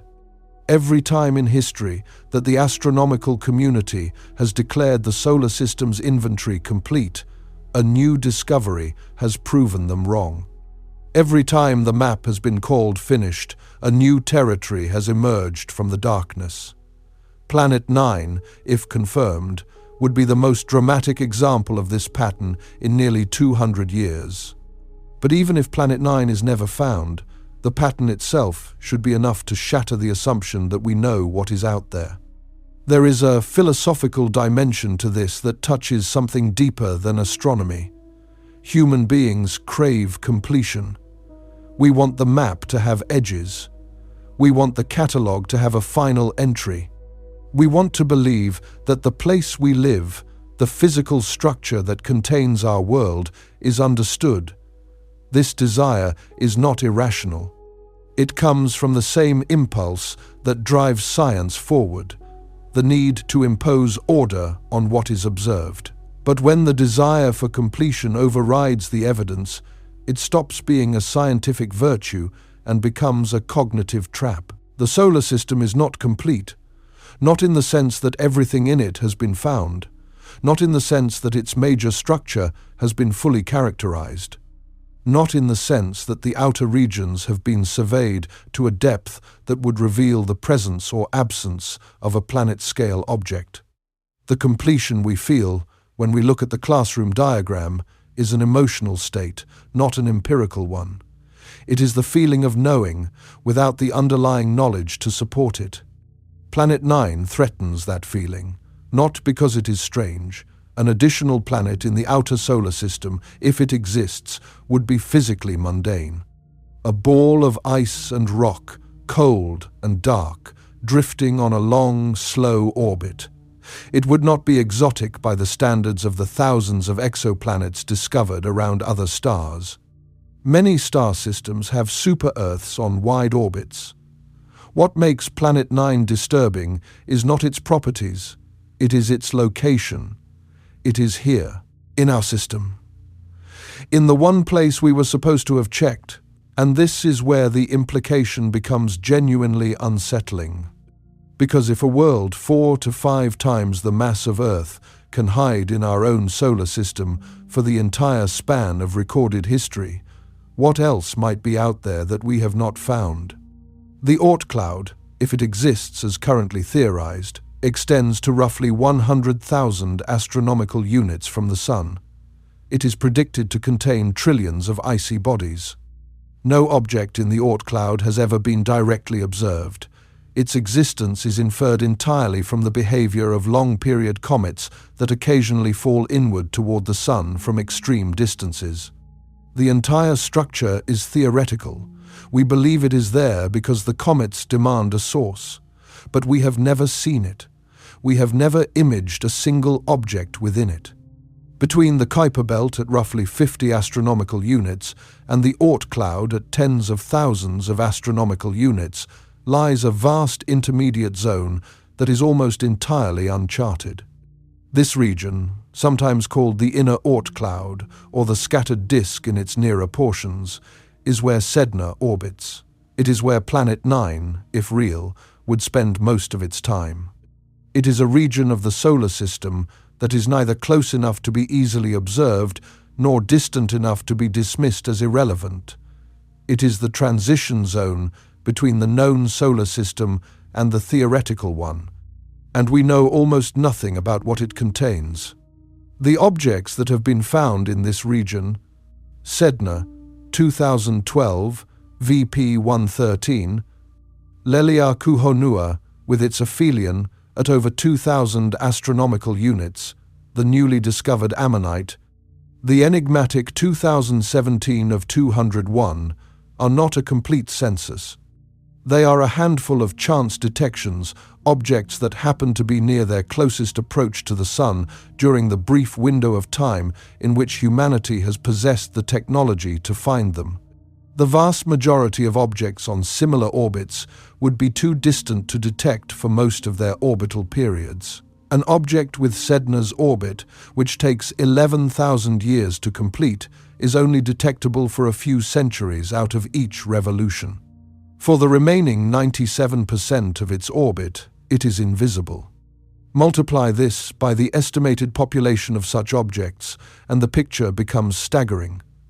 There may be hundreds or thousands of Sedna-scale bodies in the inner Oort cloud region. There may be dozens of objects larger than Pluto.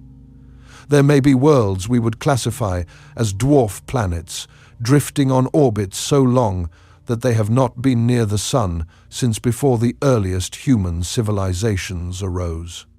And none of them would appear in any catalogue, any survey, any database. They would exist in perfect darkness, known to no one, influencing nothing we have measured, until the slow geometry of their orbits brings them close enough to catch a glint of reflected sunlight. This is the true frontier, not the edge of the observable universe, which is studied by some of the largest and most expensive instruments in the history of science. The true frontier is the space between Neptune and the Oort cloud, a region measured in hundreds to thousands of astronomical units, belonging unambiguously to our own star, and populated by objects we have barely begun to detect. Planet 9 sits at the center of this frontier. Whether it is real or not, it has forced the scientific community to confront the depth of our ignorance about the outer solar system. It has forced the construction of new instruments, the development of new search techniques, and the analysis of new populations of distant objects. It has pushed the boundary of what we expect to find closer to the boundary of what we are able to find. And in doing so, it has revealed that those two boundaries are still very far apart. There is one more dimension to this story that deserves attention. The gravitational influence of an unseen body is not a minor detail. It is a profound statement about how physical reality works. In everyday life, we are accustomed to seeing the things that affect us. If a ball moves, something visibly pushed it. If a door opens, someone turned the handle. Cause and effect are both observable. In the outer solar system, only the effect is visible. The cause is inferred. Distant objects cluster their orbits. Orbital planes tilt off the ecliptic by 15 degrees. Retrograde centaurs exist in numbers that the known planets cannot produce. Neptune crossing objects are replenished at a rate that exceeds what the current model predicts. Nodal distances distribute asymmetrically. These are all effects. They are all measured. They are all real. And they all point toward a cause that has never been directly seen. This is not a failure of science. It is science operating at its most powerful. The ability to detect the presence of something through its influence on other things, without ever directly observing it, is one of the defining capabilities of the scientific method. Neptune was found this way. Dark matter is studied this way. Extrasolar planets were first discovered this way, through the gravitational wobble they imposed on their host stars. The method works. It is rigorous. It is testable. And it is currently pointing, with significant but not conclusive confidence, towards something large in the outer darkness of our own system. But there is a tension in this method that is uniquely acute when applied to the solar system. When astronomers detect the gravitational signature of a distant exoplanet around a star hundreds of light-years away, the inability to directly image the planet is expected. The distances are immense. The stars are faint, the technology is limited, but the solar system is supposed to be different. It is nearby, it is accessible. It is the one planetary system in the universe that we can study up close. And the fact that gravitational inference, the same technique used for objects trillions of miles away, is currently our primary tool for identifying a potential planet around our own star, is a measure of how much the outer solar system exceeds our observational reach. This is what makes Planet 9 a disturbance rather than merely a curiosity. It does not challenge any law of physics. It does not require new particles or new forces. It does not overturn any existing theory. It simply asks whether the 8-planet model of the solar system, the model that has been taught, trusted, and internalized by virtually every educated person on Earth, is missing a member. And the fact that the answer is still "we do not know," 10 years after the question was formally asked and decades after the first hints appeared, is the most revealing aspect of the entire story. The Vera C. Rubin Observatory is now scanning the southern sky. Its camera, the most powerful survey instrument ever built, is recording light from billions of objects every few nights. Somewhere in that torrent of data, the answer may already be falling onto the detector, a faint point of light shifting imperceptibly against the background of fixed stars. Or an absence, a confirmation that the clustering was statistical noise and the outer solar system is structured differently than the Planet 9 hypothesis predicts. Either answer changes the story. If Planet 9 is found, it rewrites the inventory of the solar system and raises immediate questions about how the planet formed, how it reached its current orbit, and what other undiscovered structure might accompany it. If Planet 9 is definitively ruled out, it forces a reckoning with what else could explain the orbital anomalies and whether the outer solar system's dynamics are governed by processes we have not yet identified. A massive self-gravitating disk, a past stellar encounter whose effects persist, a modification to gravitational dynamics at extreme distances. Each alternative carries its own implications, and none of them leave the current map intact. The solar system you learned about in school was not wrong. It was incomplete. The 8 planets are real. Their orbits are precisely known. The spacecraft that visited them sent back true images. But the frame around that picture was drawn too tightly. It excluded the vast majority of the Sun's gravitational territory. It excluded the darkness where most of the solar system's volume resides. And it excluded the possibility that something substantial might be out there, shaping the motions of worlds from a distance so great that the Sun itself is barely more than a bright star. Planet 9 may be real. It may not be. The evidence is suggestive. The counterarguments are serious. The instruments now in operation are capable, for the first time in history, of pushing the search to depths where the question can be meaningfully answered. The next several years will likely bring either detection or a degree of exclusion tight enough to force the hypothesis to evolve or collapse. But regardless of the outcome, the deeper lesson has already been delivered. The solar system is not the finished, fully catalogued structure that most people carry in their minds. Its outer reaches remain dark, vast, and populated by objects we are only beginning to count. The gravitational domain of our star extends far beyond the neat diagram on the classroom wall. And somewhere in that extended territory, whether it is a single large planet, a collection of smaller bodies, or a gravitational architecture more complex than any current model describes, something is shaping the motion of distant worlds in ways we cannot yet fully explain. The most unsettling possibility is not that Planet 9 is strange. Planets are common in the universe. Super-Earths exist around countless other stars. There is nothing exotic about one more.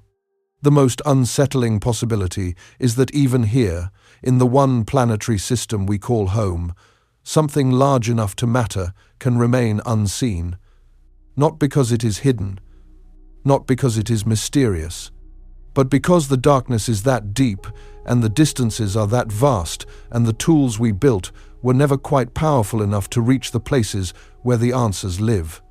The solar system is not a finished house with every room explored. It is a partially lit corridor stretching into blackness, and we have only ever walked the first few steps. What lies further down is not a question for speculation. It is a question for instruments, for data, for the patient accumulation of faint light from objects that have been orbiting in silence since before the first human being looked up at the stars and tried to make sense of what was there. The instruments are running, the data is arriving, the darkness is being measured, degree by degree, magnitude by magnitude.